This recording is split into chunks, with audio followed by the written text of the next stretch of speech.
బాపు అదే బాపుకి అని చెప్పినావు. దాని తర్వాత నెక్లెస్ వస్తే అమ్మకి అని చెప్పినావు. మనకి ఏమొద్దా? నాకేమొద్దన్న, నాకు జనాల ప్రేమ వచ్చింది, ఆ పైసలు వచ్చింది, జనాలు వంచుతా, వాళ్ళు సంతోషంగా ఉంటే నాకు సంతోషం అంతే.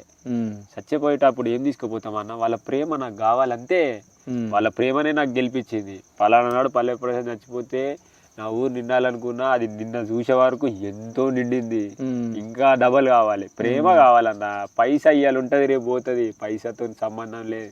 పల్లె ప్రసాద్ ప్రతి ఒక్కరి ప్రేమ కోసమే తిరుగుతాడు అంతే. సో ఫైనల్ గా నీ కోట్లేసి గెలిపించిన నీ రైతులకి, నీ ప్రజలకు, నీ అక్కలకు, చెల్లెళ్ళకి అందరికి ఏమని చెప్పాలంటే ఏమని చెప్తావు? నిజంగా ఒక రైతు బిడ్డను గెలిపించుకున్న ప్రతి ఒక్కరికి, తెలుగు 2 రాష్ట్రాల ప్రజలకి, పక్క రాష్ట్రాల ప్రజలకి, ఇట్లా చాలా మందికి, అన్నలకి, అక్కలకి, చెల్లెళ్ళకి, తమ్ములకి రుణపడి ఉంటా. మీలో ఇంట్లో ఒక్కరిగా నన్ను అనుకుర్రు, గెలిపించుకుర్రు, మనందరం గెలిచినాం. చాలా అంటే చాలా ఆనందంగా ఉంది. Thank you so much. ఎందుకంటే థ్యాంక్స్ చెప్పి దూరం చేసుకోను. అందరికీ లవ్ యూ.